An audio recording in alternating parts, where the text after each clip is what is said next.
Uttara Bharath Kumar, Senior Technical Advisor for Social and Behaviour Change, John Hopkins Center for Communication Programs, and the Bloomberg School of Public Health, and Ravi Bhatnagar, Director External Affairs and Partnership, SOA, Reckitt.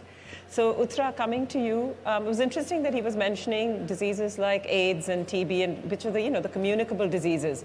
And you've worked a lot in the field of HIV, and you've done that in Africa and India. So going forward, we know something like HIV today, AIDS today, because you have retroviral drugs. People can actually live with HIV for much longer. Earlier, if you had HIV or you had AIDS, it was like a death sentence. So we've made that kind of progress. But the gap seems to be in people getting to these drugs. So some countries have access, others don't. So what do you see as these kind of challenges in the future, since you work in this field of public health? Sure. Thank you for that question, Swati, and thank you for having me on this panel. It's a delight to be here in this company to talk about behavior, which is my a passion. If we think about the future and where we'd like to be, we want a society that has diseases like HIV, communicable diseases like TB, and so on under control. And when we think about that, there's the medical side of it, and then there's the behavioral side of it. So you can't achieve one without the other. So we can keep bringing treatment to people and people to treatment, but until you work on prevention or early treatment seeking, there's going to be a serious challenge. We're always going to be out of resources. Our health centers are going to be overwhelmed, and something like COVID will come along and overwhelm the system even more.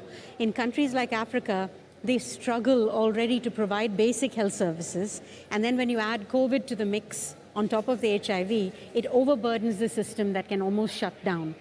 More than half of the diseases that people come to hospitals and clinics for these days are preventable by behavior. So we have clinical, we have policy, and then we have behavior, individual, family, and community behavior. And how can we address that? So my question is, when we think about best medical care, we want the best doctors. When we want the best kinds of policy, we get the best policymakers. So when we want to change behavior, why don't we get the best behavioral scientists and the people who know how to do that? And design strategically, fund those programs, and make sure we invest in prevention. Because there's prevention, there's also early treatment seeking, and there's adherence. All of these behavioral aspects will reduce the burden on a very overburdened health system. So things like HIV, which you're talking about, we keep on putting more people on treatment, but how about preventing people from getting HIV? We're forgetting the prevention side even as we talk about the treatment side. It's so important talking about behavior, and I think what Amitabh's questions just now were just spot on, really good, because I'll give you an example. Tech and behavior. We travel around villages all in every state, and one thing we found that the tech is working much better. That, for example, many villages, widows are given 1,000 rupees a month, which is like a godsend for them.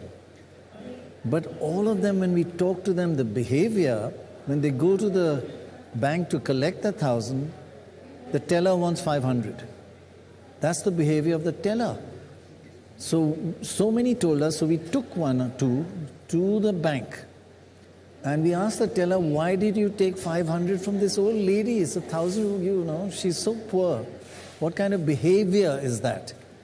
He said, speak to my boss. He wasn't in the bank. We tried to, the line cut gaya.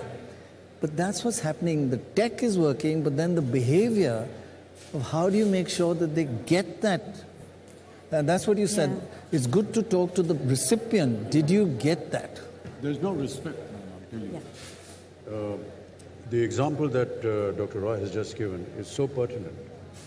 Just because you come from, pardon my language, a lower strain of society, right, you're looked down upon. You can stand in the queue, you go to the teller and say, baad mein aana. Or udhar jaake khade ho. The poor lady has probably traveled miles to come to this, to collect her due. It's her due. Yeah. She's not getting her due. I mean, this is ridiculous. You're making a very important point, which is about social norms. But this is not just in this sphere of life. It's happening everywhere. Everywhere, yeah. So individual behavior is shaped by social norms because, it's what is acceptable. How long do we say that's okay? And as long as we say that's okay or that's not okay, an individual will continue to behave that way. Take domestic violence, for example. People think that it's okay to beat your wife because that's the social norm. If you're a man, that's how you show control. That's how you show love. And the women themselves sometimes when interviewed will say that if he beats me, that means that he loves me, that he cares. So this is a social norm that's been created. But if you actually interview individuals, they'll tell you that not many men beat their wives. So it's what is considered a social norm, what is expected, what people think happens versus what actually happens. Right? That determines behavior. We need to shape that and change that to change individual behavior.